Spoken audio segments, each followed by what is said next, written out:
Great, wonderful. So I think we can jump in and go ahead and get started. Welcome everyone to Elected Officials Protect America and New Mexico's webinar for elected officials toward a sustainable future, advocating for fossil fuel regulation and reduction and environmental legislation. We're so excited today. We have quite an amazing and star-studded cast of experts and speakers and public servants across the state to be speaking with us today. And just a little bit about EOPA. EOPA, we are a network of state and local elected officials across the country who care deeply about protecting our planet and our people.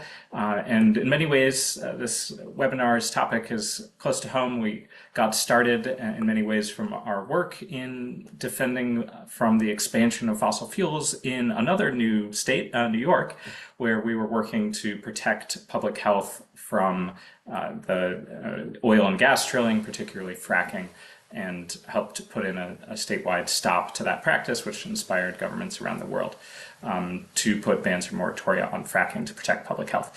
So that is, this topic is near and dear to our hearts. Our core principles at EOPA are public stewardship. We believe that elected officials like you who are joining us are publicly entrusted to steward our communities and our democracy in the future, and courageous leadership that when there are extraordinary challenges like the climate emergency, like environmental injustice, that we as elected leaders must step up to lead. And lastly, collective power, that working together across jurisdictions from every level of office, local, state, national, and international, and across our jurisdictions and cities and towns, that we have the power to come together and turn the tide on these issues and the problems that we face. By way of introduction, my name is Dominic Frangillo. I'm a former council member in Caroline, New York, and the co-founder and executive director of Elected Officials to Protect America. So we're so excited to chat with you. Our three main issues that we work on as an organization are solving the climate emergency, ensuring environmental justice, and protecting our lands, waters, and really at the center of all of this is protecting our democracy as America. And just a little bit about the opportunities that, if you're new to EOPA, that we offer to elected officials at state and local and tribal elected officials.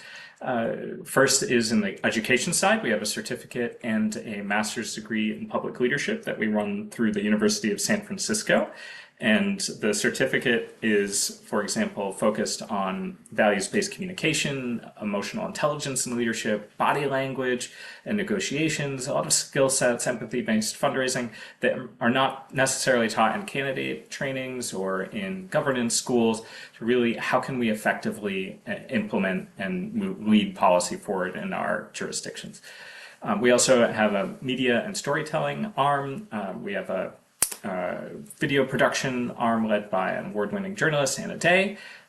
Also a newsletter that goes out to 25,000 lawmakers across the country. So if you have an op-ed that you'd like to share, hey, here's what we're doing in our state and our community, we're happy to profile that and share that with elected officials around the country. We also have a podcast run by lawmakers to highlight communities, state and local communities' actions on climate. And then lastly, through our parent nonprofit, the Solon Center for Research and Publishing, a book publishing arm, over 70 titles. So if you have a book in you, give us a shout. We'd love to chat. And then lastly, what we're most known for in many ways is the policy support, our organizing and policy work. We work locally to internationally at the United Nations. At the federal level, we have a task force focused on Inflation Reduction Act, IRA implementation and justice for communities with the Department of Energy.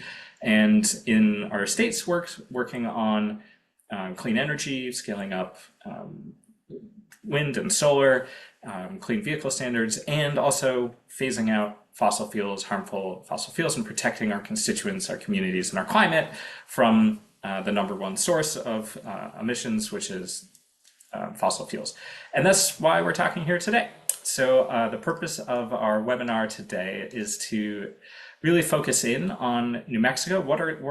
Take stock of the current policies and legislation dealing with fossil fuels regulation and reduction in Mexico. New Mexico, how can we protect our public health, our water, our communities, and particularly for marginalized communities, and recognizing the state is in a drought, and to meet the state's climate and clean energy goals. So we're really excited to have an amazing group of policy experts and elected officials and public servants, including New Mexico Commissioner of Public Lands Stephanie Richard Garcia, and Natural Resources Trustee for New Mexico Maggie Hart Stebbins, New Mexico State Senator and President Pro Tem Mim Stewart, and New Mexico State Representative Debbie Sariñana.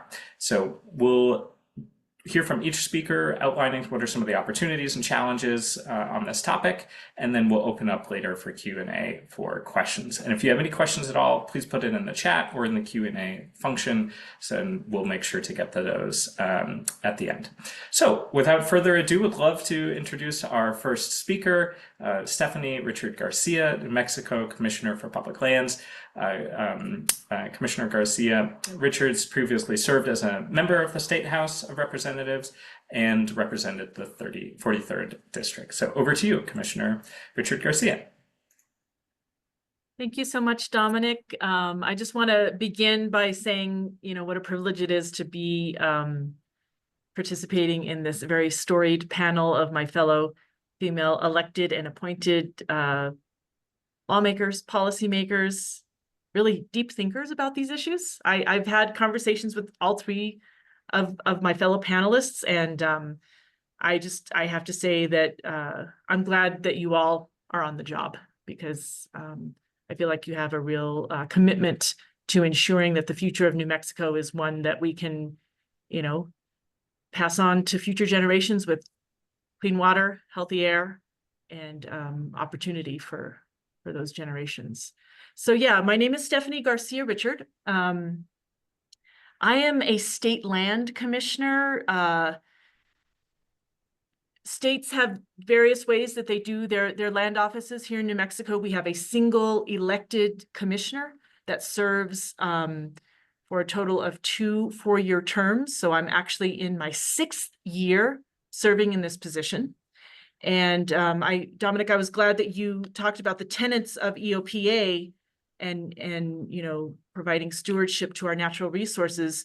This position that I hold, actually, the stewardship is dictated both in our state's constitution and in its statutes, that this land commissioner of New Mexico must raise revenue on behalf of New Mexico's beneficiaries, but not at the long-term expense of the health of the resource. So that stewardship is actually built into the constitutional and statutory mandate on this office. I take that very seriously here at the State Land Office. I'm a former school teacher, and while we use this office to raise revenue for public schools, we don't do it at the expense of the long-term health of the land. And I'll talk a little bit about what that means, because here at the State Land Office, essentially, I'm coming to this conversation as one of New Mexico's largest landlords, landladies. That's essentially my leverage. I oversee 13 million acres of New Mexico's trust land. And we have leverage within how we use that land to ensure that we are holding people to task, having folks clean up the messes they make, and not having the cost of industry be borne by New Mexicans, essentially. So for me, phasing out fossil fuels means, what can we do to hold industry accountable before that inevitable time when they're out the door? How can we ensure that they're not leaving legacy behind that now New Mexicans are responsible for? And by legacy, I mean monetary legacy, environmental legacy. I'm really trying to ensure that all of the cost of industry is not borne by New Mexicans. So I was just going to start with a couple of examples of what we're working on, and I've spoken before, and I don't have visual aids, but if anyone would like additional information on anything I speak about, you can contact me, obviously through this organization, or just even Googling New Mexico State Land Office. So I've talked before on this on webinars with this organization about ensuring that oil and gas activity, oil and gas development does not occur within proximity to schools. And when we say schools, we mean all kinds of educational institutions. So we have broadened that definition of school to be like childcare facilities, any kind of places where children either play or learn. And so we have put a moratorium on all new oil and gas development within a mile of any of these kind of educational facilities. We have put a moratorium on any oil and gas leasing in the Chaco Canyon region of the northwest part of our state, which is very sacred to a number of New Mexico's tribes and pueblos and nations. And then we are ensuring with a program we called accountability and enforcement that any abandoned wells, environmental cleanup, any kind of damage of state resource is the cleanup of that is borne by the industry. And we have success to the tune of over 500. We're almost to 550 wells plugged on state land. So that's about a third of the abandoned wells we have on state land have been plugged at the expense of industry. We estimate that that has saved New Mexicans not having to pick up that tab about $50 million with the cleanup of those sites. And remember that sometimes abandoned wells, improperly plugged wells, are some of the biggest emitters of things like methane and other other toxins in the environment and pollutants. So it's a kind of a double benefit. We are ensuring that we're not having those errant emissions from abandoned wells, and we're ensuring that the cost is not borne by New Mexicans. In addition, we have, by the most part, gotten compliance from most of the companies that we seek compliance from.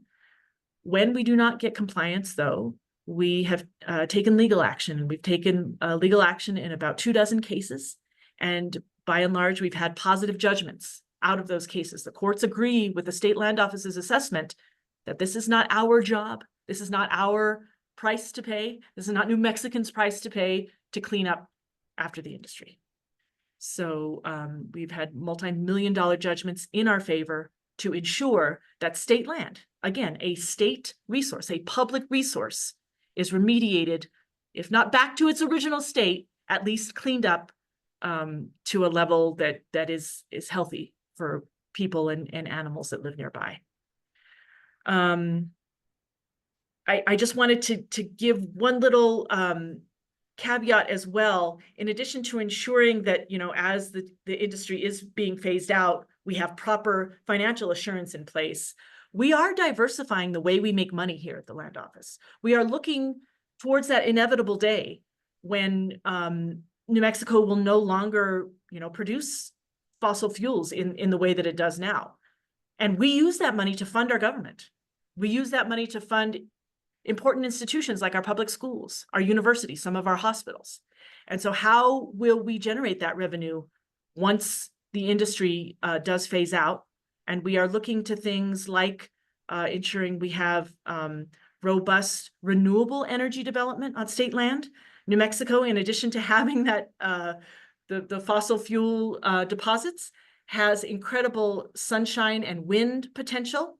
We are situated very well close to Western markets that also have a great need and consumption of renewable energy.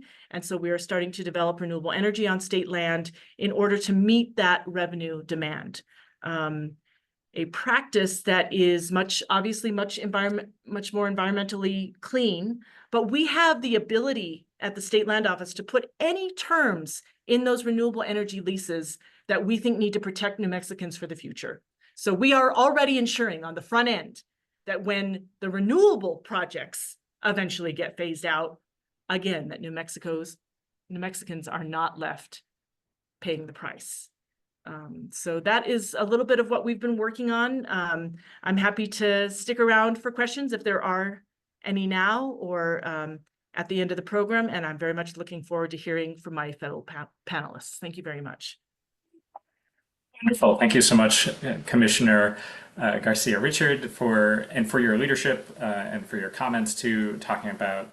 I was really struck by the importance of having those setbacks on public lands, and also your comments on holding polluters accountable for the damages that they are causing, and the importance of protecting public health from those costs, and also taxpayers. And $50 million saved for New Mexican taxpayers is pretty important, and particularly in the context of the larger picture of the phase out of this inevitable phase out of this industry, both for the climate and as clean energy comes online. So thank you for your work and your leadership.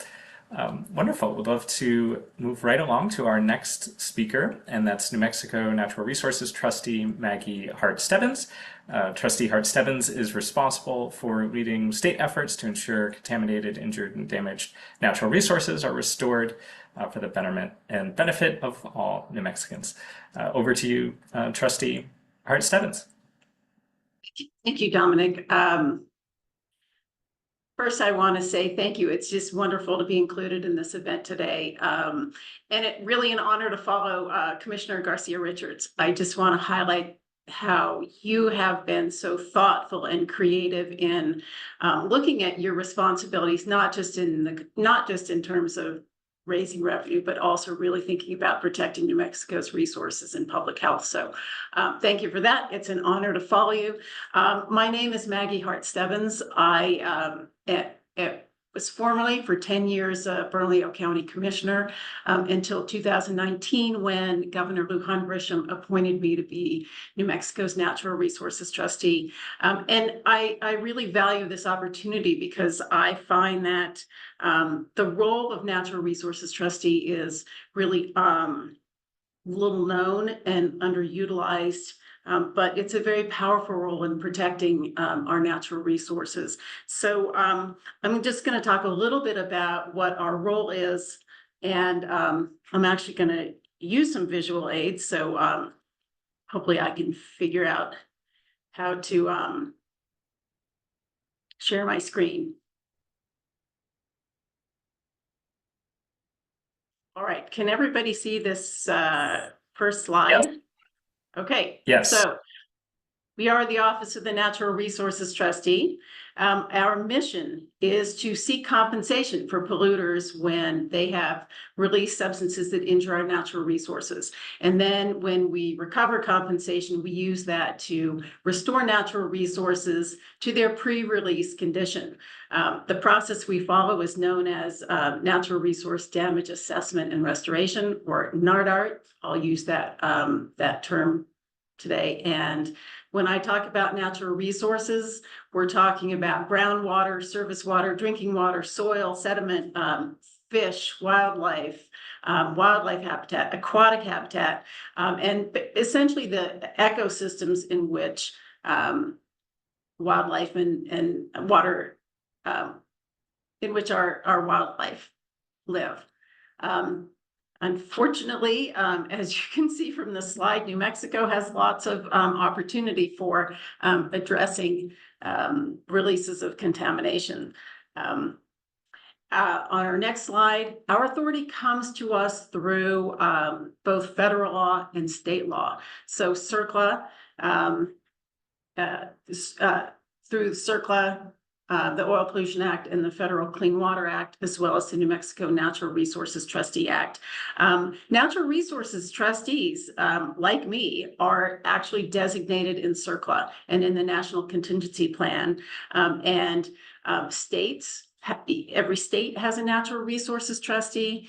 Tribal communities have trusteeship over natural resources, and federal agencies and departments also serve as natural resources for the natural resources that they control through federal installations. The second bullet has the language from the Natural Resources Trustee Act that just says that I, as trustee, have a responsibility to protect and represent the state's interests when natural resources have been injured. So what do we do? It sounds like a very grand and broad title, but what it really means is that we sue polluters. And similar to what Commissioner Garcia Richards said, you know, it's our obligation and our goal is to make sure that those entities responsible for the pollution pay for the restoration, not taxpayers.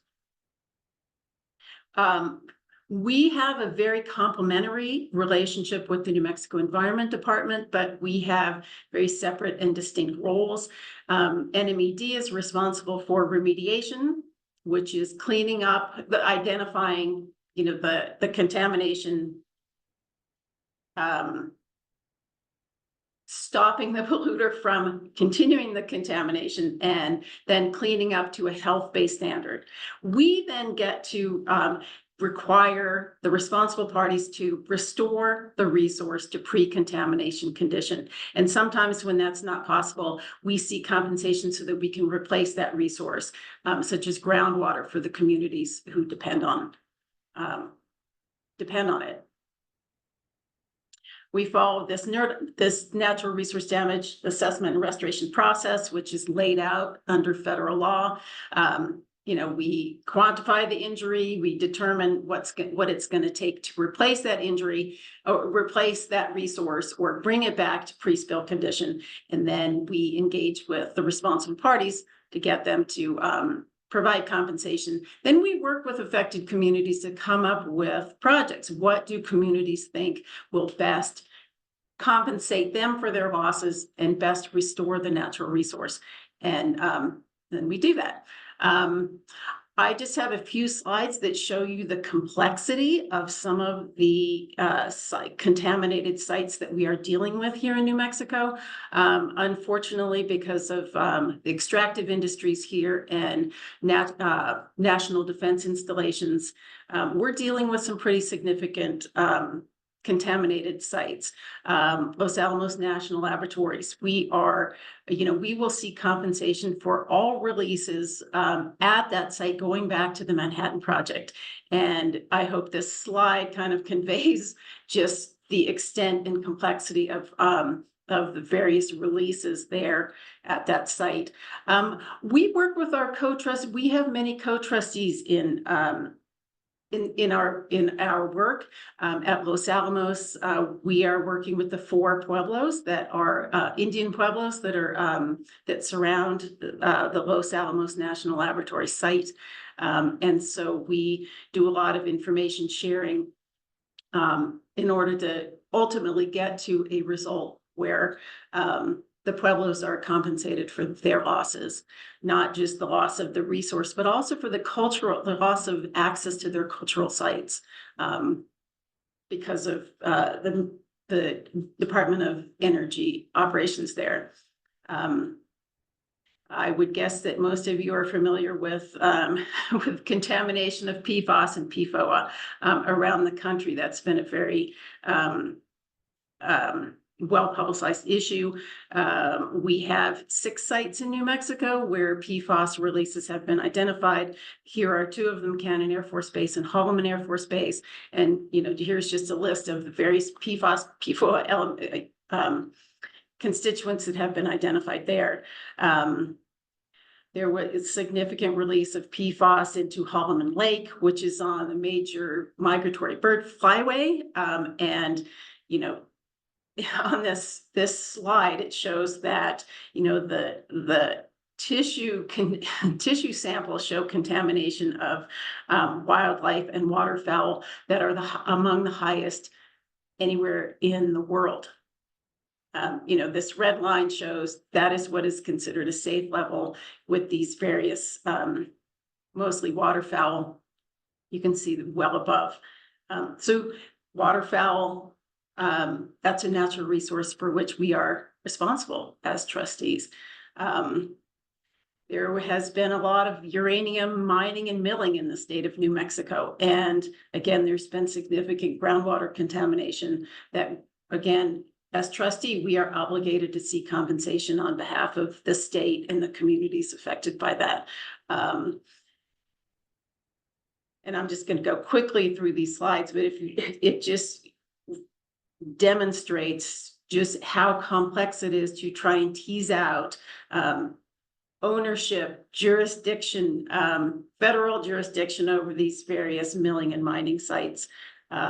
But we hope ultimately we will be able to reach settlements with these different mining, uranium mining companies, where they will pay to fix the injury that they have caused to, in this case, mostly groundwater. And it's groundwater on which many of the communities in the area, including some of the pueblos, rely. Again, just another slide about the complexity of the uranium cases. At ONRT, you know, we have been able to reach several settlements in our history. $45 million that must, under federal law, be used for restoration. We can't use it for anything else. So we have invested in, you know, money that, again, that has come from responsible parties into cleaning up the mess that they've created. And when we get settlements, we can do really interesting and creative things with that money. I don't know how many of you remember the Gold King mine release in 2016. It was a release of toxic metals into the Animas and San Juan rivers. You might remember the very vibrant photographs of the yellow water. Anyway, we were part of New Mexico settlements with various responsible parties, with the mining companies, the EPA contractors.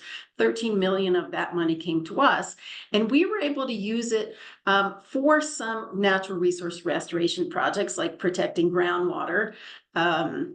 But we were also able to compensate the entities that use the water and were denied the use of that water during that spill. So outdoor recreation, local farmers, local water utilities. So again, we are different from the Environment Department in that they require cleanup. We require compensation for the injuries that have occurred because of releases of contamination.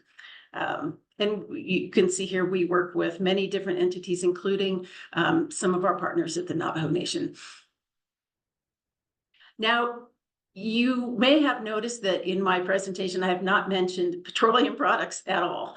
And that's because there are some pretty significant limitations in the federal laws under which we operate. CERCLA allows only us to bring claims for contaminants that the EPA has designated as hazardous substances. And so until June or July 8th, we were not able to pursue claims for PFAS because that had not yet been designated hazardous substance.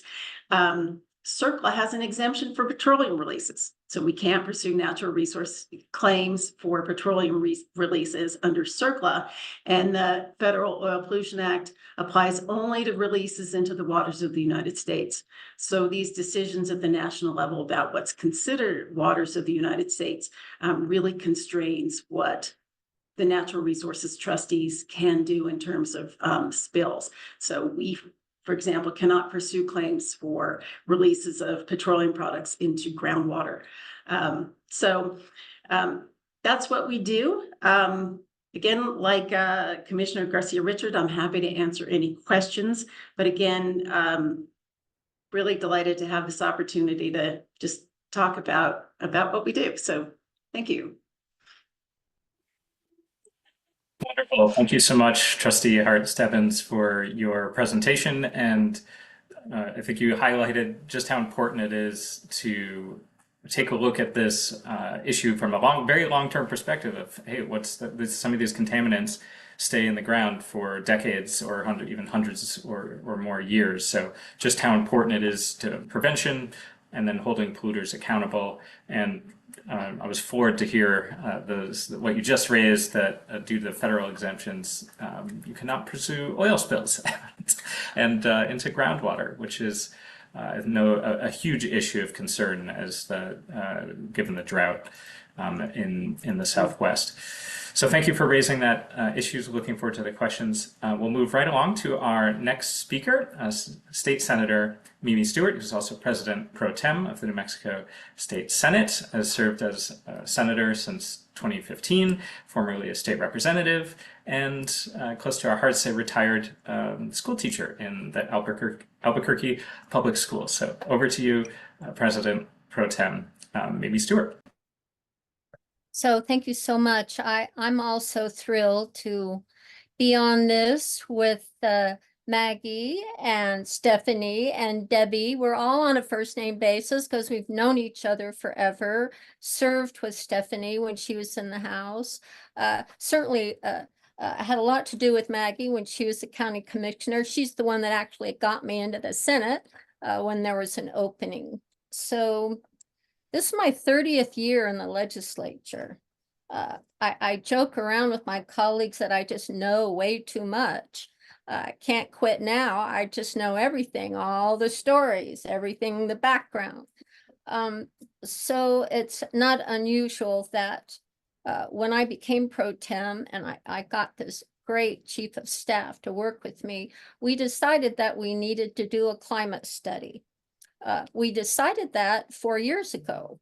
We started it this year. It's how much work we had to do before we did that. So we've hired a number of crackerjack researchers. They're more compilers than they are researchers because the research has already been done. Our goal is to do two things. One is to try to codify put in statute the executive orders that our governor has made since she was elected in 2019. Her first executive order established a goal of 45% emission, greenhouse gas emission reduction by 2030, and to get to net zero by 2050. We don't know if we can do that. This study has looked at what we've done so far, has come up with a timeline of bills that we've done since 2019. That included an Energy Transition Act that stopped the coal-fired power plant in Northwest San Juan, a Community Solar Act to improve the ability for everyday people to reduce their own emissions by having solar, and a sustainable economy task force made up primarily of secretaries of our agencies with an advisory board made up of impacted communities, or I think the EPA term is the overburdened communities. So we've started on the road to trying to reduce our greenhouse gas emissions. So I'm going to be offering two bills in the session, and the first one is the one I've already been talking about, codifying, putting in statute our emissions reductions that we would like to reach. Putting in statute kind of a roadmap on how we get there. Also identifying those people who are not getting with the program. Both Stephanie and Maggie talked about suing. We're talking about fines. Fines if you do not reach the goals that we all have set. And secondly, the second bill will involve what's called a community benefit fund. And that is to identify those areas around our state that our communities are interested in working on to reduce our greenhouse gas emissions. So this community benefit fund will be available for communities for electric vehicle school buses, something I know Debbie really is interested in. We will increase funding for what's called our Community Energy Efficiency Block Grant, seed grants to local communities to deal with housing, low-income, affordable housing that is not weatherized or not weatherproof, needing different appliances. We will have a clean energy grant fund to help cities and counties apply for funding to put solar panels on their parking lots, to put in EV infrastructure. We will have a local transportation infrastructure fund for that purpose, and many others. If we really are moving to reducing our greenhouse gas emissions, we have to change our current practices. This fund is designed to help every community do that transition. A green jobs fund. When we passed the Energy Transition Act, we put 3 different funds into that plan. One was to provide job training for those coal miners, either reclamation or green energy jobs. That has all been spent. Hallelujah. We want to expand that fund and expand it for green jobs all over the state, not just in the San Juan. We also will have a grid modernization fund. I think Stephanie talked about that grid. Originally, we have Pattern Energy putting in SunZia that's going from the middle of New Mexico all through Arizona, and will provide Arizona and California with renewable energy all from wind. And finally, we have to have a public health program fund in this community benefit fund, so our communities are able to deal with the increase in temperatures. I don't know if you all that are not from New Mexico realize, but we've had the 3rd hottest August in recorded time this year. I think the 2nd highest was last year in Albuquerque, where it used to be very pleasant to live here, cool at night, not too bad during the day. We've been in the 90s the most of June and July and August, and it's only now started to cool down. That impacts communities all over our state. If you don't have air conditioning, you're in trouble now in New Mexico. We have plenty of cities all over the state that haven't really in the past had good air conditioning in buildings because we didn't need it. We didn't used to need it. These 2 bills are designed to get us all on the same page and to make the decision as a state whether or not we are going to add our actions to those actions of others to reduce the impacts on our state citizenry of climate change. It's time that we all start talking about this more and in detail. The governor certainly has been promising for a number of years that she would help codify her executive orders, which are significant. 45% emission reduction by 2030. We're at about 13%. We're not halfway there yet. We really need to kickstart how we're dealing with our greenhouse gas emissions. And they're in line with the Paris Climate Agreement. But we were really kind of in trouble with not reaching those goals at this time.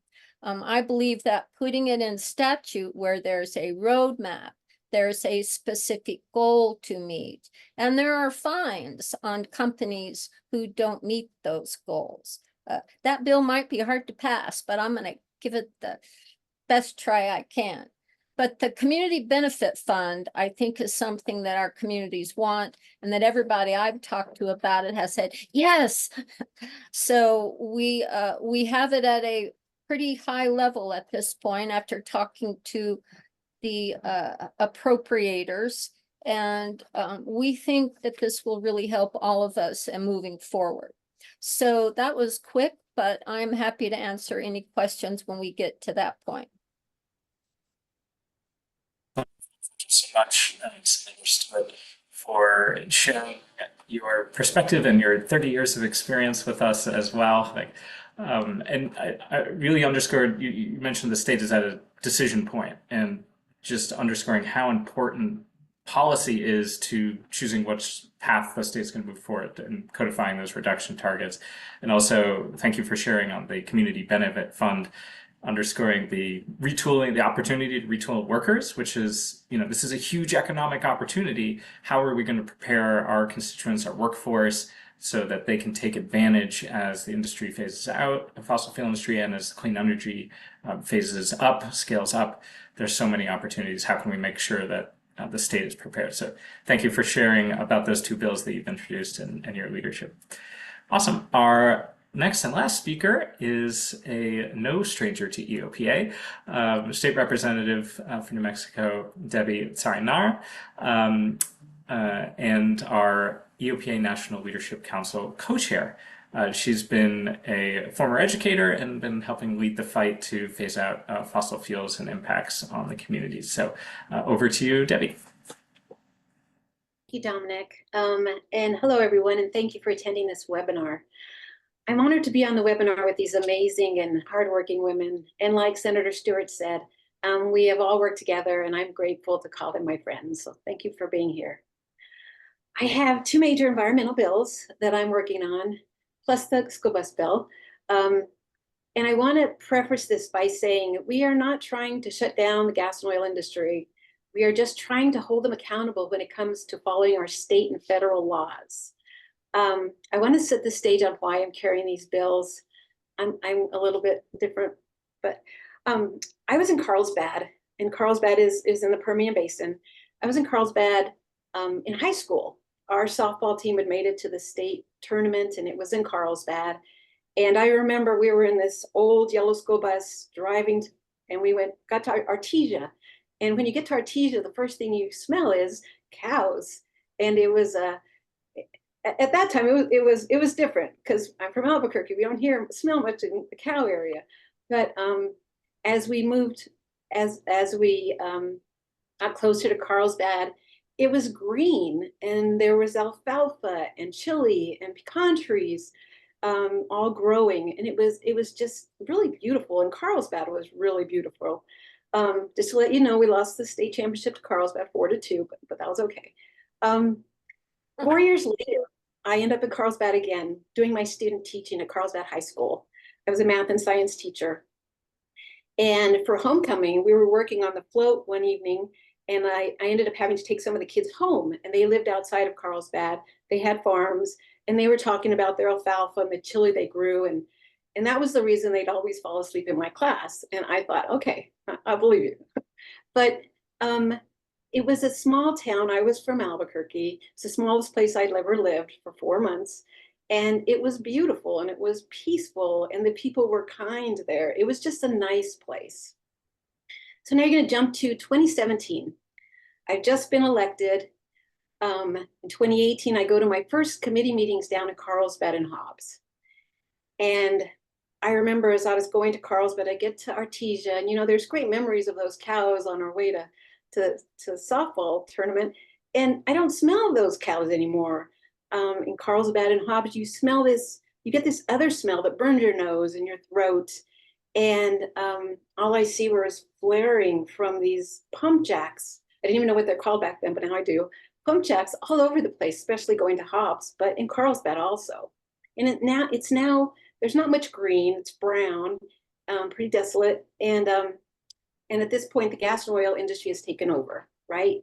And we know that the industry gives a lot of money to New Mexico, and we benefit.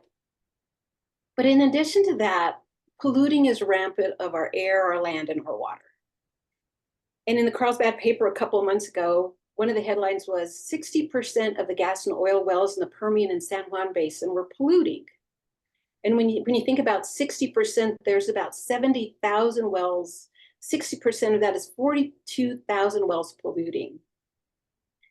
That's the other side of the industry. And they seem to be having a difficult time following our state and federal laws, especially with the Clean Air Act, which is one of the only acts we can hold gas and oil accountable for. Every industry in our state has to follow federal and state laws. They must abide by them. But the gas and oil industry, 60% of them aren't doing that. So I have two bills that deal with this issue because I remember Carlsbad as green and what it is now. So and the school I worked at, Carlsbad High School. So my first bill is setbacks. this bill says we need a mile. We want a mile with no new pump jacks, no new extraction sites, a mile away from schools. We want these schools to have some area where they're not, the emission isn't happening, right?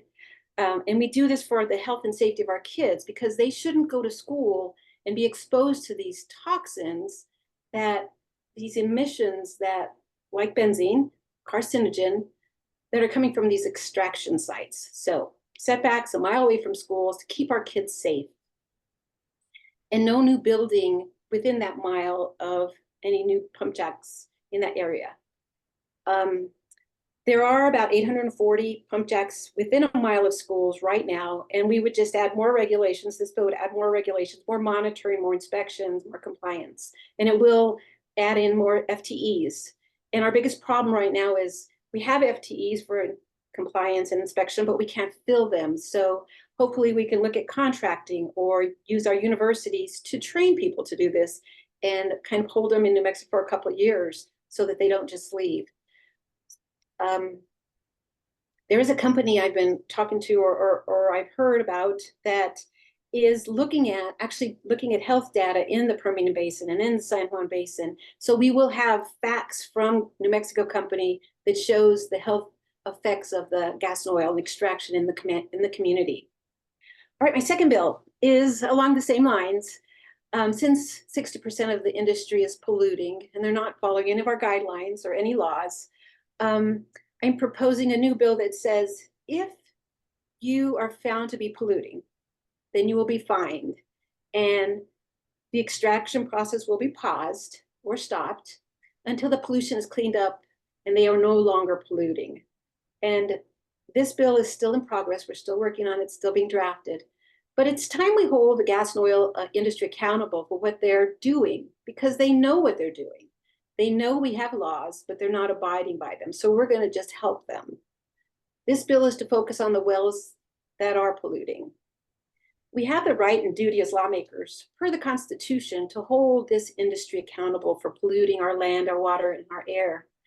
And that's our job, to keep New Mexicans safe. And I also have one more bill, the electric school bus bill. I forgot about that one, but we will be carrying that again. New Mexico EPS, Albuquerque Public Schools, is actually getting, I think, 20 new electric school buses. So it's coming. Santa Fe has some other small towns have them. So they're coming. I think this is what our kids need. They need to be riding these clean buses that are so quiet. I went on a tour on one, and they're quiet, and you can talk to each other. And I think this might even make the kids a little calmer when they get to school. So with that, Dominic, I will pass it back to you. Thank you. So much for leadership on these issues and sharing this. And I was really inspired by how you talked about the kids and protecting our children as a key motivation to these policies, and obviously the electric school buses and ensuring setbacks and protecting public health, because it's really hard to learn when your throat is burning because of flaring down the road. So thank you so much for centering that and holding fossil fuel industry accountable for the costs to our public health and our communities, our climate, and our taxpayers.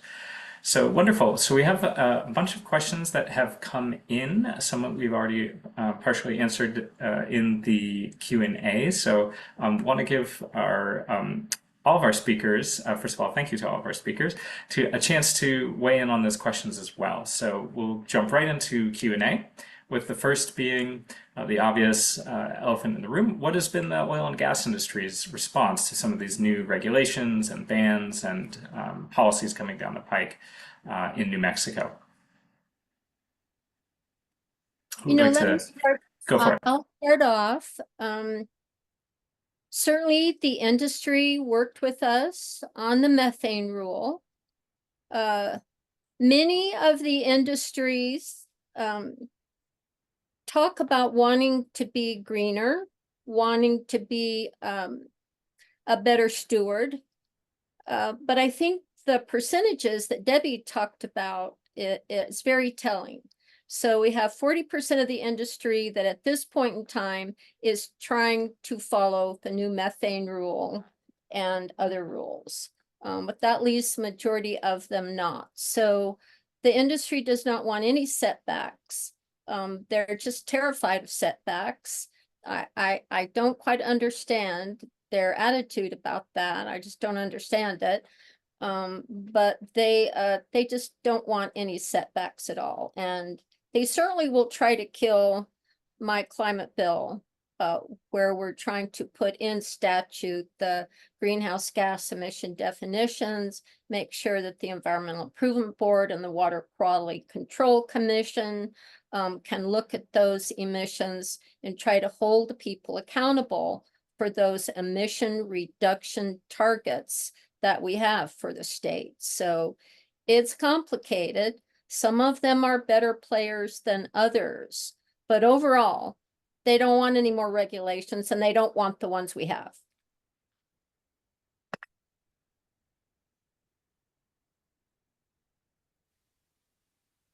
Thank you, Senator Stewart. Other folks want to weigh on that question?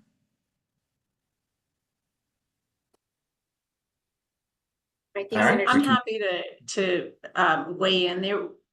In the 2023 legislative session, there was a proposal to expand the authority of the Office of the Natural Resources Trustee to allow for natural resource damage claims for petroleum products. And there was a line of lobbyists out the door at the first committee meeting, all opposing it for, various reasons. So it was the extractive industries, by and large. So I think the response is generally when there's a proposal to increase any kind of regulation or any kind of, or enforce any kind of responsibility for contamination, there's just going to be a pretty united opposition to that. So that was our experience.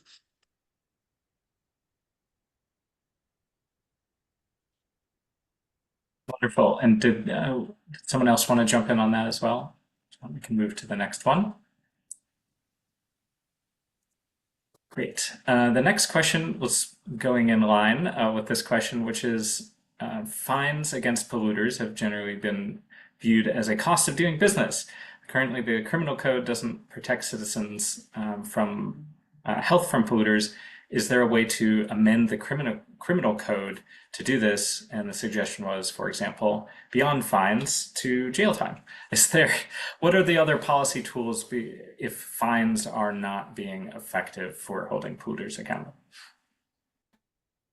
Well, first of all, I don't believe we have a good fine structure, so I don't think fines are holding them accountable.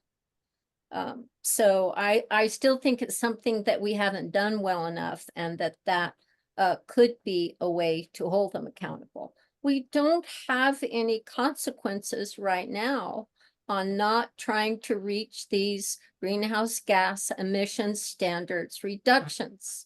We don't have any fines for that. So these are new proposals for fines, certainly from what I'm offering, and probably what Debbie is offering also. So we're just not really fining people yet. If you fine them a significant amount for either a very egregious pollution event or just not following the state or the federal laws, I think that would be significant. I think it's also having enough inspectors and compliance officers. That's part of our problem. We can't hire enough. The FTEs are there, but we can't hire them. So there's a lot of polluting going on, but we're not catching them, or we're not able to, really catch them, because we don't have the people in line that need to be doing that, because we're not nearly inspecting where we should be. We're barely inspecting. And that's what's hurting the people who live in the area, because they're being affected by all this pollution. And as a state, we just haven't made it, like Senator Stewart said, a priority, because I think it has to be a priority. And once we get that going, we can start doing what we need to do. But it is getting the right people in the right places and keeping them there, and holding gas and oil accountable. Great, thank you. Debbie, we have a question of whether it's possible to get the map showed by Trustee Hart Stebbins showing the PFAS contamination. If you'd be willing to share the slides, we're happy to share that with all the folks that registered. Okay, wonderful. Yep, absolutely. We'll share those afterwards. Thank you. Another excellent question, which is how have recent policies like President Biden's 20-year ban on new oil and gas drilling on the tribal sacred site, on Chaco Culture, National Historic Park, how has that changed the conversation? How has that influenced things? How has that moved things, if at all, the conversation in New Mexico?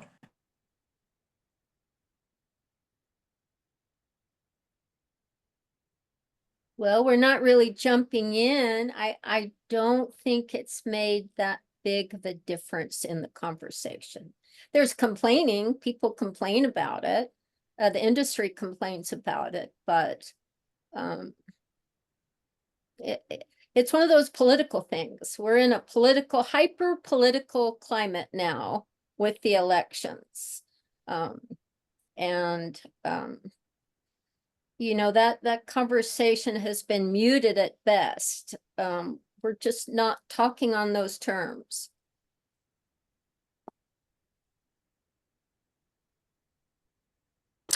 Great, thank you. And a related question would be, how is public sentiment playing into this? You know, where obviously there's 144,000 folks, residents in New Mexico living within a half a mile of oil and gas wells, including 20% of the state's indigenous population. Where does public sentiment stand on this? Has that been shifting? What changes are you seeing? So I have seen it shift. You know, was in the legislature previously.